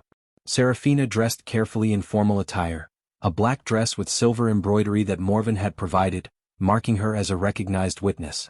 Her hands shook slightly as she fastened the final clasp. Riker appeared in the doorway, similarly dressed in dark clothes that made his cobalt eyes seem to glow. "Ready?" "No," she admitted. "But let's do this anyway." The trial was held in the Great Hall, which had been hastily repaired and reconfigured. Rows of seats faced a central dais where Morven and 4 other elders sat. Representatives from every major pack filled the space, creating a sea of faces, some familiar, many not. At the front, in a cordoned section, knelt Lucian and Morgana. Both wore restraints inscribed with runes to prevent shifting or spell casting. Both looked diminished somehow, stripped of the aura of power they'd carried before. Lucian's eyes found Serafina as she entered, and something complicated passed between them. Not love, that was long dead. But maybe understanding. Maybe regret. She broke the gaze first, taking her seat beside Riker in the section reserved for key witnesses. Morven stood, and immediate silence fell. "We gather here to seek justice," the elder said, her voice carrying to every corner of the hall. "Not vengeance. Not entertainment. Justice." She outlined the charges methodically: conspiracy to overthrow legitimate pack leadership, kidnapping, assault, attempted murder, and the practice of forbidden dark magic. The list went on, each crime catalogued and described in excruciating detail. By the time she finished, even Lucian looked shaken. "How do you answer these charges?" Morven asked. Lucian lifted his head. "Guilty," he said, his voice hoarse. "To all of it." A collective gasp rippled through the hall. Apparently, no one had expected him to admit culpability so readily. "And you?" Morven turned to Morgana. The sorceress glared defiantly. "I answer to no one. That is answer enough." Morven nodded to the guards, who tightened their formation around the prisoners. "Before we determine punishment," Morven continued, "witnesses will speak. Those who have been directly affected by these crimes have the right to be heard." One by one, werewolves came forward. Kieran spoke of being captured and beaten. The freed captives described their imprisonment. Even some of Lucian's former guards testified, describing how they'd been coerced or deceived into following him. With each testimony, Serafina felt the weight of the room's emotion grow heavier. Anger, grief, betrayal, it swirled through the air like a living thing. Finally, Morven called her name. Seraphina Vale. You have perhaps the most personal connection to one of the accused. What would you say? Seraphina rose on unsteady legs and made her way to the center of the hall. Every eye was on her, hundreds of werewolves waiting to hear her condemn the man who'd broken her heart. She looked at Lucian, really looked at him for the first time since that night in the crypt. I loved you, she said quietly. I trusted you with everything I was. And you betrayed that trust in the cruelest way possible. Lucian flinched but didn't look away. What you did to me was unforgivable, she continued. But what you did to them, she gestured to the assembled crowd, was worse. You took people's loyalty, their faith in our society, and you twisted it into a weapon. You made them afraid of the very bonds that make us strong. Her voice grew stronger, more certain. So yes, you deserve punishment. But more than that, you deserve to see what you almost destroyed rebuilt into something better. You deserve to watch us create the unity you only pretended to want, the strength you could never truly possess. She turned to address the elders. I don't want him executed. I want him to live. To see firsthand what real leadership looks like. To understand finally the difference between ruling through fear and leading through trust. Silence greeted her words. Then, slowly, approving murmurs began to spread. Morven nodded. Thank you, Seraphina. You may be seated. As Seraphina returned to her place, Riker squeezed her hand. Pride and admiration shone in his eyes. The elders conferred in hushed tones for several minutes. Finally, Morven rose again.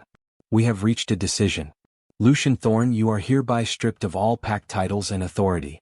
You will be exiled to the northern wastes, where you will live out your days in solitude, contemplating the harm you have caused. Magical tracking will ensure you do not leave your designated territory. Should you attempt to return or to raise arms against any pack, the sentence will be reconsidered with far less mercy. Lucian's shoulders sagged with what might have been relief. Morgana Ashwood, your crimes are of a different nature. Dark magic of the kind you practiced is an abomination, a corruption of the natural order. You will be bound, permanently, unable to access your powers. You will then be sent to the Crimson Monastery, where you will live out your days in service to those you have harmed. Morgana snarled, struggling against her restraints, but the runes held. This trial is concluded, Morven said.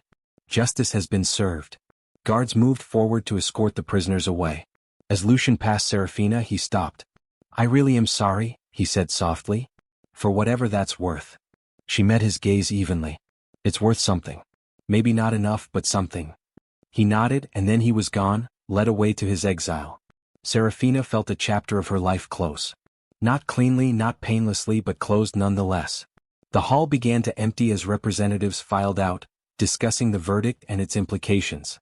Seraphina remained seated, overwhelmed by the finality of it all. You did well, Riker said.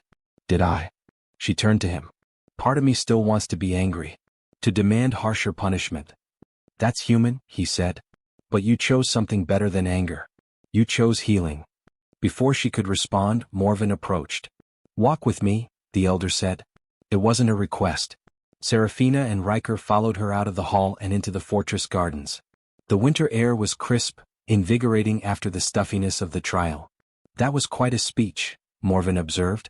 And your recommendation for Lucian's punishment shows wisdom beyond your years. Thank you, Seraphina said, unsure where this was leading. The elders have been discussing the new council structure, Morven continued. We believe Riker's idea has merit. Multiple alphas, each with their own domain, bound by mutual agreement and regular assembly. It's unprecedented, but these are unprecedented times. She stopped walking, turning to face them both. We would like you, Seraphina Vale, to serve as one of these alphas. You would take stewardship of the Central Territories, the heartland of our people. It's a position of great responsibility and great honor. Seraphina's heart raced. I don't know if I'm qualified. Few are when they begin, Morven said. But you have something more valuable than experience. You have vision. And you have people who believe in you. She glanced at Riker. What about? I've already accepted a seat on the council, he said. The Western Territories, my traditional lands. We'd be working together if you agree. The prospect sent a thrill through her.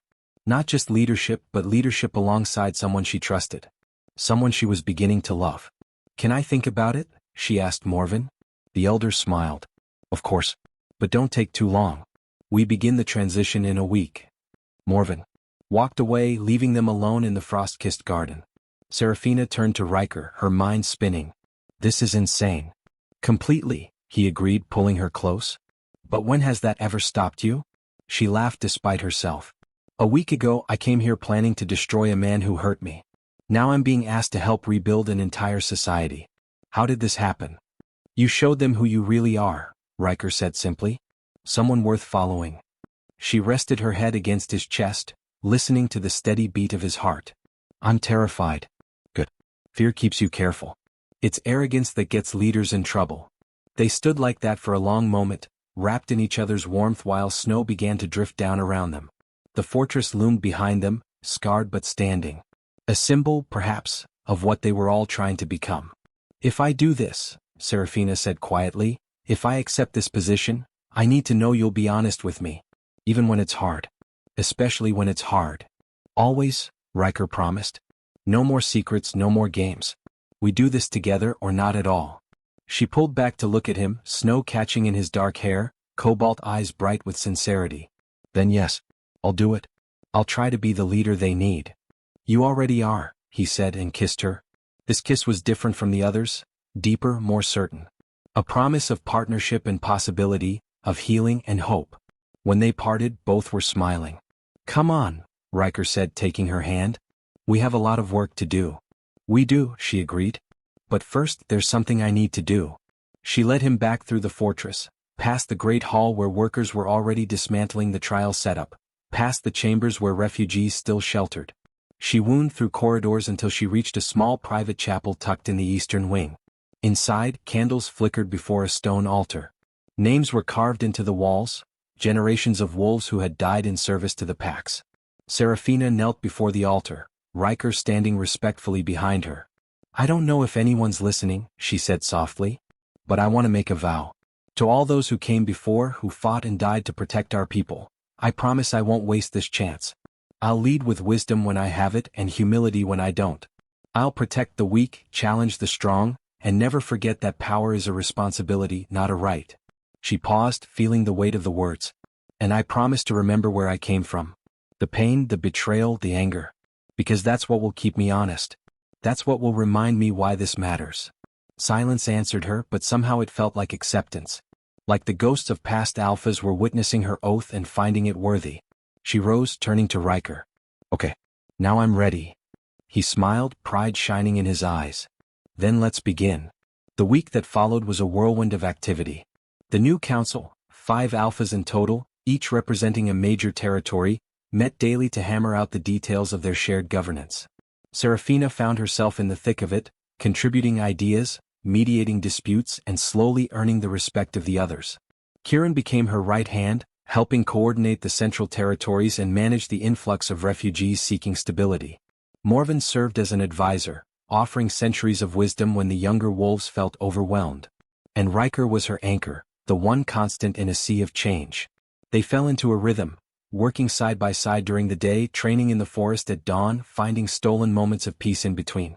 On the 6th night, as they prepared for the official inauguration ceremony, Serafina realized something had shifted.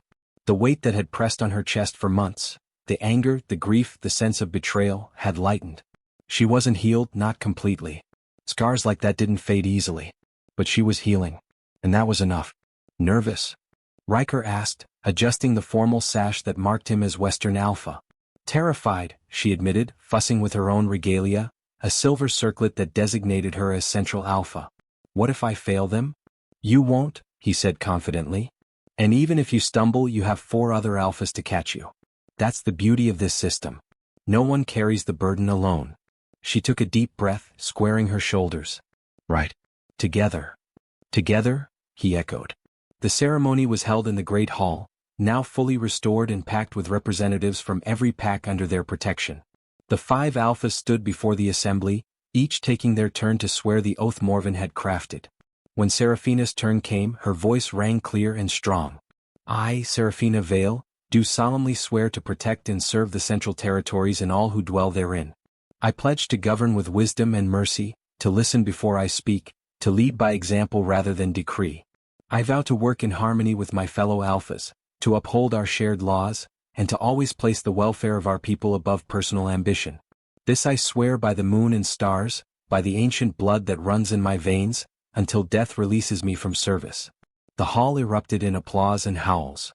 Serafina felt tears prick her eyes, overwhelmed by the trust these people were placing in her. Morven stepped forward, placing a hand on each alpha's shoulder in turn.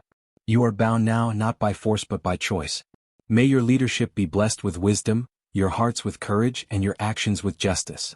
As the formal ceremony concluded and the celebration began, Serafina found herself swept into conversation after conversation. Pack leaders offering congratulations, elders sharing advice, young wolves looking at her with something like hope in their eyes.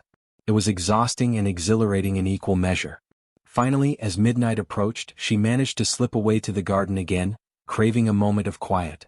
She found her favorite bench, partially hidden by winterbear rose bushes, and sank down with a sigh. "Hiding."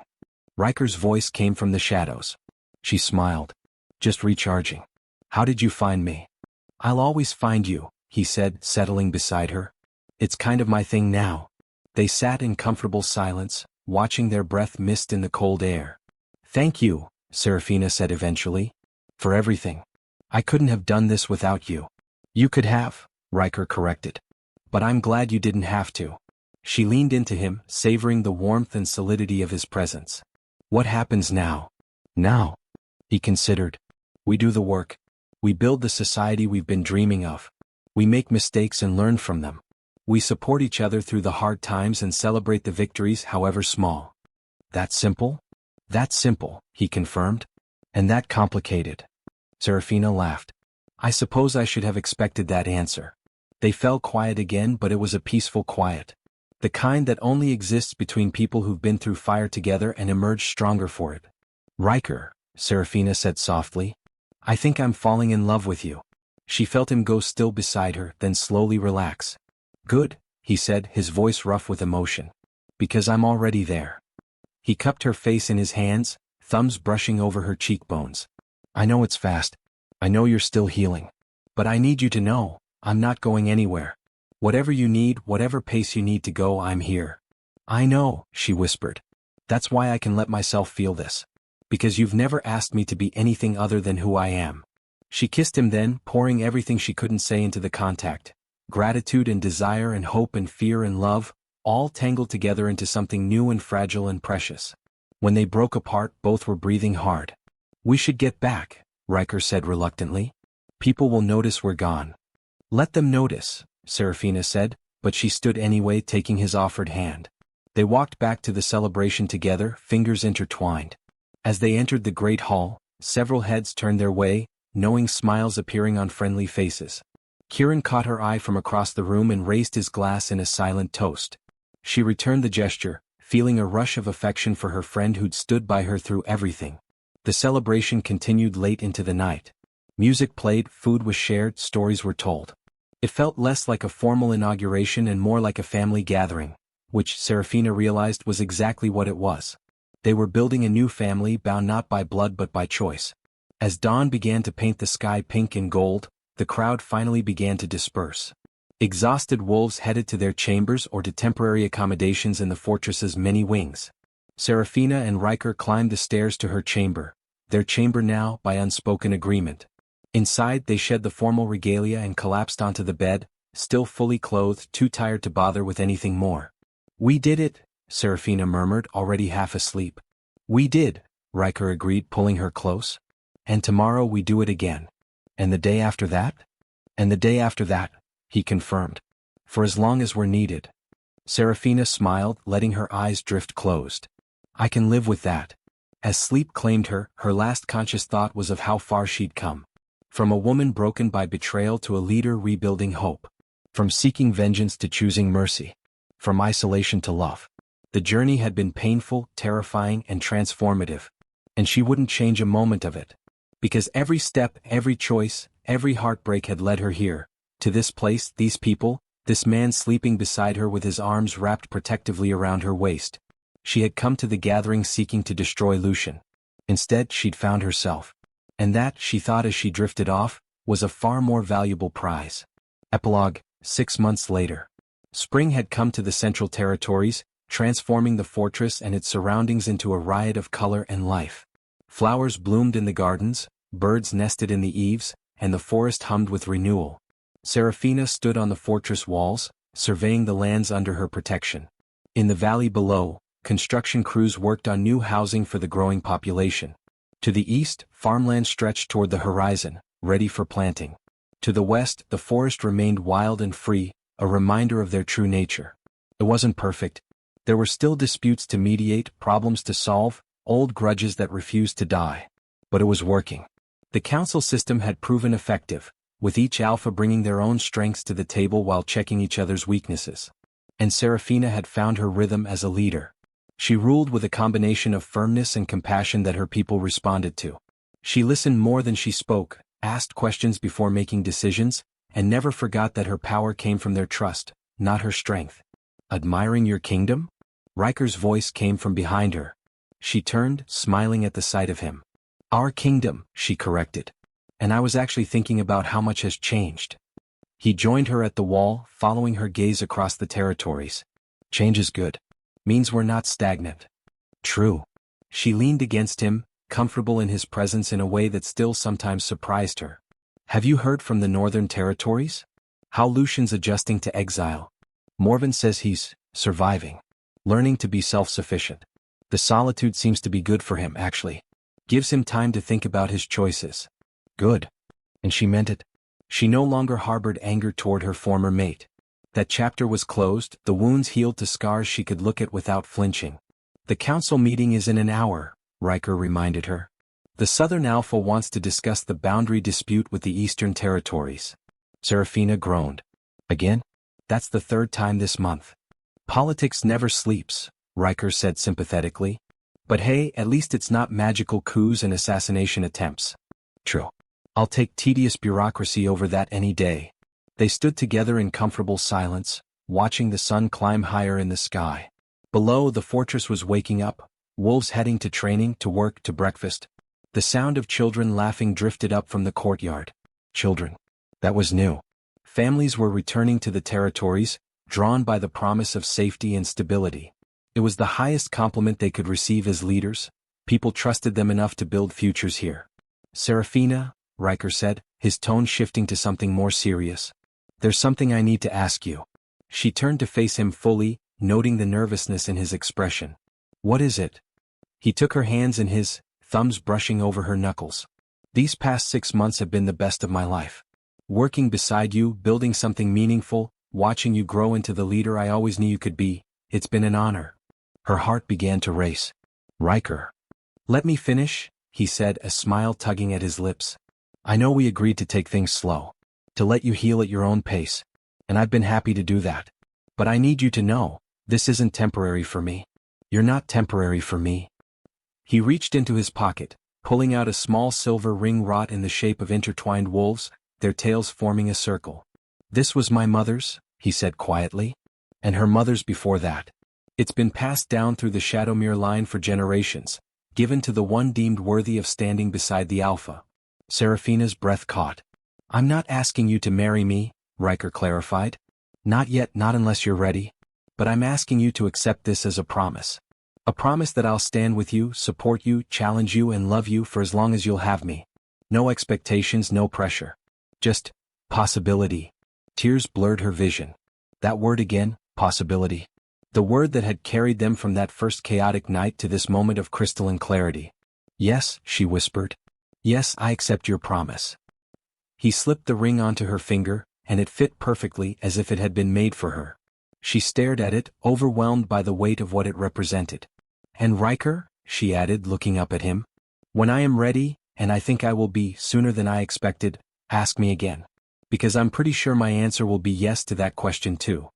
His smile could have lit the entire fortress. He pulled her into a kiss that was somehow both gentle and fierce, a perfect encapsulation of everything they were together. When they broke apart, both were laughing, giddy with joy and promise. We should head to the meeting, Seraphina said reluctantly. We should, Riker agreed, but neither moved. They stood there, foreheads pressed together, savoring the moment. In the distance, the bell tower chimed the hour, calling them back to duty. Ready? Riker asked. Seraphina looked at the ring on her finger, then at the man beside her, then at the lands they'd sworn to protect. She thought about the journey that had brought her here, The pain and the triumph, the losses and the gains, the darkness and the light. Ready, she said. And hand in hand, Alpha Seraphina Vale and Alpha Riker Shadowmere walked down from the walls to face whatever challenges the day would bring, knowing that whatever came, they would face it together. The woman who had arrived at the winter solstice gathering seeking vengeance was gone, transformed by fire and blood into something stronger, wiser, and infinitely more dangerous to those who would threaten her people. She was no longer defined by what had been done to her, but by what she chose to do in response. She was no longer running from her past, but building toward her future. She was no longer alone. And that, Seraphina thought as they entered the council chamber to the welcoming faces of their fellow alphas, made all the difference. The doors closed behind them and the work of leadership continued. There would be disputes to mediate, decisions to make, compromises to forge. There would be setbacks and victories, moments of doubt and moments of clarity. But through it all they would have each other. And that was more than enough. Because in the end, love, real, honest, hard-won love, was the most powerful transformation of all. And Seraphina Vale had finally learned how to embrace it. The end.